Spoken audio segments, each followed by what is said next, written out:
शरद पवार यांच्या उपस्थितीत आज महत्त्वाची बैठक पार पडते। मुंबई महानगरपालिका निवडणुकीच्या पार्श्वभूमीवर दुपारी 12 वाजता वायबी चव्हाण सेंटर येथे राष्ट्रवादी काँग्रेस शरदचंद्र पवार पक्षाच्या मुंबई अध्यक्ष राखी जाधव आणि मुंबईमधील प्रमुख पदाधिकाऱ्यांच्या उपस्थितीमध्ये ही बैठक पार पडते। मतदार यादीमधले घोळ आणि आगामी पालिका निवडणुकीच्या अनुषंगाने रणनीती आखण्यासंदर्भात या बैठकीमध्ये चर्चा होऊ शकते।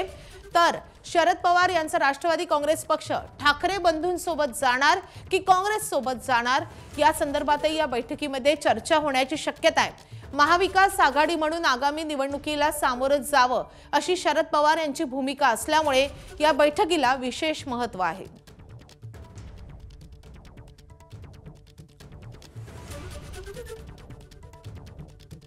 तर या संदर्भात अधिक माहिती देण्यासाठी आपले प्रतिनिधी निलेश बुधावले आपल्या सोबत आहेत। निलेश, सध्या महाविकास आघाडीमध्ये एक मोठा पेच प्रसंग निर्माण झालेला आहे। काँग्रेस सोबत जायचं की ठाकरे बंधूंसोबत, तर या संदर्भात आजच्या बैठकीत काही ठोस चर्चा होऊ शकते का? नक्कीच माधवी, कारण 4 दिवसांपूर्वी काँग्रेसच्या शिष्टमंडळानं सिल्वर ओक निवासस्थानी शरद पवारांची भेट घेतली होती आणि कुठेतरी आपल्यासोबत राष्ट्रवादी काँग्रेस शरदचंद्र पवार पक्ष असला पाहिजे, कारण आपली नैसर्गिक युती आहे अशा पद्धतीची एक भूमिका त्या ठिकाणी मांडली होती। मनसेला सोबत घ्यायला काँग्रेसनं नकार घंटा त्या ठिकाणी दाखवल्याचं पाहायला मिळालं होतं। कुठेतरी अटी शर्ती सध्या काँग्रेसच्या वतीनं ठेवण्यात आलेल्या आहेत। जर मनसे सोबत नसतील तर उद्धव बाळासाहेब ठाकरे पक्ष असेल किंवा राष्ट्रवादी शरदचंद्र पवार पक्ष असेल, हे सोबत घ्यायला अडचण नाही अशा पद्धतीची त्यांची भूमिका आहे। या सगळ्या विषयासंदर्भामध्ये शरद पवारांना स्पष्टपणे सांगितलं होतं, पुढच्या आठवड्यामध्ये मी माझ्या पक्षातल्या पदाधिकाऱ्यांची बैठक घेईन, त्यांच्याशी चर्चा करेन, खास करून मुंबईच्या अध्यक्ष राखी जाधव यांच्यासोबत चर्चा करेल आणि त्यानंतर पुढील निर्णय घेईल। आज दुपारी 2 वाजता वायबी चव्हाण सेंटर इथं एक महत्त्वाची बैठक पार पडते।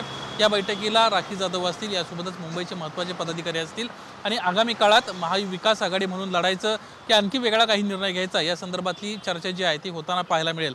दुसरी आणखीन एक महत्त्वाची बाब अशी आहे, आजच्या बैठकीमध्ये मतदार याद्यांमध्ये जे काही घोळ मोठ्या प्रमाणात सध्या सापडलेले आहेत त्याच्यावरून प्रचंड प्रमाणामध्ये चर्चा जी आहे ती सध्या विरोधी पक्षामध्ये आहे आणि विरोधी पक्ष कुठेतरी कोर्टात जाण्याच्या तयारीत आहेत। त्याच पार्श्वभूमीवर आज देखील शरद पवारांची बैठक होईल। त्या बैठकीमध्ये हे सर्व मुद्दे मांडले जातील आणि त्यानंतर कदाचित राष्ट्रवादी काँग्रेस शरदचंद्र पवार पक्ष मतदार याद्यांमधील घोळांच्या संदर्भात लवकरच कोर्टात जाण्याची शक्यता आहे।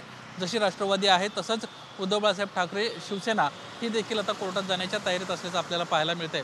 एकंदरीतच आजची शरद पवारांची बैठक अतिशय महत्त्वाची आहे। महाविकास आघाडी राहणार की महाविकास आघाडी तुटणार, यासोबतच आगामी काळात मतदार याद्यांमधले जे प्रश्न आहेत हे कुठेतरी मांडण्यासाठी आजच्या बैठकीमध्ये चर्चा पार पडेल। नक्कीच निलेश, ही बैठक खूप अनेक अर्थांनी महत्त्वाची असणार आहे। बैठकीवर लक्ष असेलच। सध्या धन्यवाद या सगळ्या सविस्तर माहितीसाठी। एबीपी माझा, उघडा डोळे बघा नीट।